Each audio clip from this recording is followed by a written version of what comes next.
1997 সালের এক কুয়াশাচ্ছন্ন সকালে ঢাকা থেকে অস্ট্রেলিয়ার উদ্দেশ্যে উড়াল দিয়েছিলেন বছর 18-র এক তরুণ।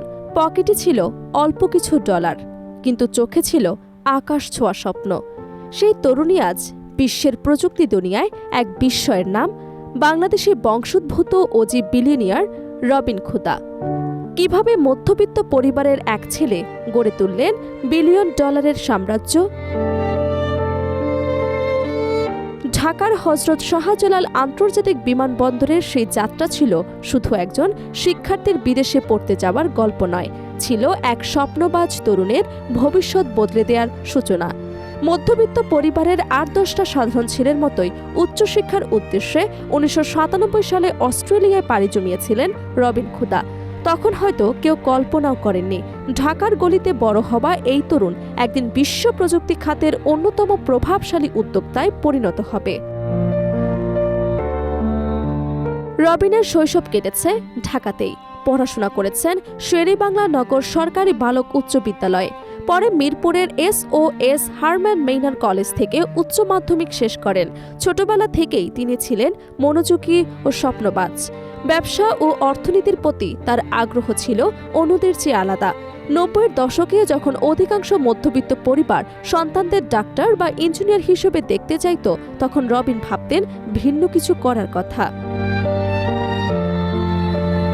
অস্ট্রেলিয়ায় পৌঁছে তার জীবন মোটেও সহজ ছিল না। বিদেশি শিক্ষার্থী হিসেবে সিডনি প্রযুক্তি বিশ্ববিদ্যালয়ে হিসাববিজ্ঞান বিভাগে ভর্তি হন তিনি। দিনে ক্লাস আর রাতে পার্ট টাইম চাকরি, এভাবেই চলত তার ছোট্ট জীবন। ব্যয়বহুল শহর সিডনিতে টিকে থাকতে হলে তাকে কঠোর পরিশ্রম করতে হয়েছে। তবে শত কষ্টের মধ্যেও পড়াশোনায় কোনো ছাড় দেননি রবিন। স্নাতক শেষ করার পর নিজের দক্ষতাকে আরও সমৃদ্ধ করতে যুক্তরাজ্যে যান এবং ম্যানচেস্টার বিজনেস স্কুল থেকে ফাইন্যান্সে MBA সম্পন্ন করেন। এই উচ্চশিক্ষা ও বাস্তব অভিজ্ঞতা তাকে দ্রুত কর্পোরেট দুনিয়ায় প্রতিষ্ঠিত করে। অস্ট্রেলিয়ায় ফিরে তিনি আইটি এবং টেলিকম খাতের বিভিন্ন বড় প্রতিষ্ঠানে কাজ শুরু করেন। 2007 সালে জাপানি প্রযুক্তি প্রতিষ্ঠান ফুজিৎসু টেলিকম এবং ক্লাউড কম্পিউটিং বিভাগের মহাব্যবস্থাপক হিসেবে দায়িত্ব পান।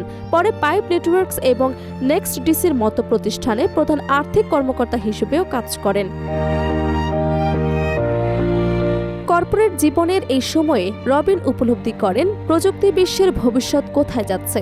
তিনি দেখছিলেন গুগল, ফেসবুক, মাইক্রোসফট এবং অ্যামাজনের মতো প্রযুক্তির জায়ান্টগুলো দ্রুত সম্প্রসারিত হচ্ছে। কোটি কোটি ব্যবহারকারীর তথ্য সংরক্ষণের জন্য প্রয়োজন বিশাল ডেটা সেন্টার।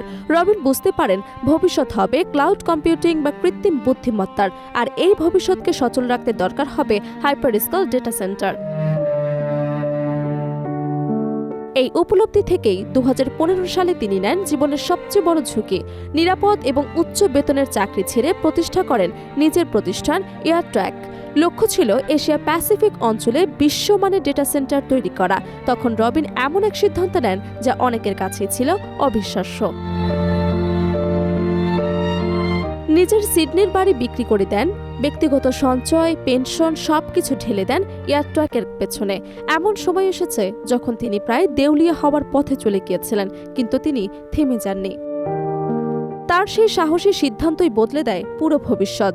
কয়েক বছরের মধ্যেই সিডনি এবং মেলবোর্নে গড়ে ওঠে অস্ট্রেলিয়ার অন্যতম বৃহৎ ডেটা সেন্টার ক্যাম্পাস।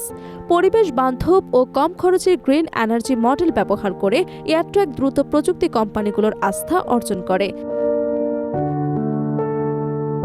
2024 সালে আসে সেই ঐতিহাসিক মুহূর্ত। বিশ্বের বৃহত্তম বিনিয়োগ প্রতিষ্ঠান ব্ল্যাকস্টোন এবং কানাডা পেনশন প্ল্যান এয়ারট্র্যাক কিনে নেওয়ার ঘোষণা দেয়। চুক্তির মূল্য ছিল প্রায় 24 বিলিয়ন অস্ট্রেলিয়ান ডলার। এই চুক্তির মাধ্যমে রবিন খুদা প্রবেশ করেন বিশ্ব বিলিয়নিয়ারদের তালিকায়। তার ব্যক্তিগত সম্পদের পরিমাণ 2 বিলিয়ন মার্কিন ডলার ছাড়িয়ে যায়। তবে সবচেয়ে বড় বিষয় হলো কোম্পানি বিক্রি হলেও ব্ল্যাকস্টোন রবিনের নেতৃত্বের ওপর আস্থা রেখে তাকে গ্লোবাল CEO হিসেবে দায়িত্বে রাখেন। তার অসাধারণ নেতৃত্ব, দূরদর্শিতা এবং স্বীকৃতিস্বরূপ অস্ট্রেলিয়ান ফাইন্যান্সিয়াল রিভিউ তাকে business person of the year 2024 সম্মাননা দেয়। ঢাকার সাধারণ একজন মধ্যবিত্ত পরিবার থেকে উঠে এসে আজ বিশ্ব প্রযুক্তি খাতে নিজেদের অবস্থান তৈরি করেছেন রবিন খুদা। তার গল্প শুধু একজন বিলিয়নিয়ারের গল্প নয়, এটি স্বপ্ন, সাহস, ত্যাগ আর কঠোর পরিশ্রমের এক জীবন্ত উদাহরণ। বাংলাদেশের তরুণদের জন্য তিনি আজ প্রমাণ করে দিয়েছেন, স্বপ্ন যদি বড় হয় এবং তা অর্জনের সাহস থাকে, তবে পৃথিবীর কোনো সীমান্তই মানুষকে আটকে রাখতে পারবে না।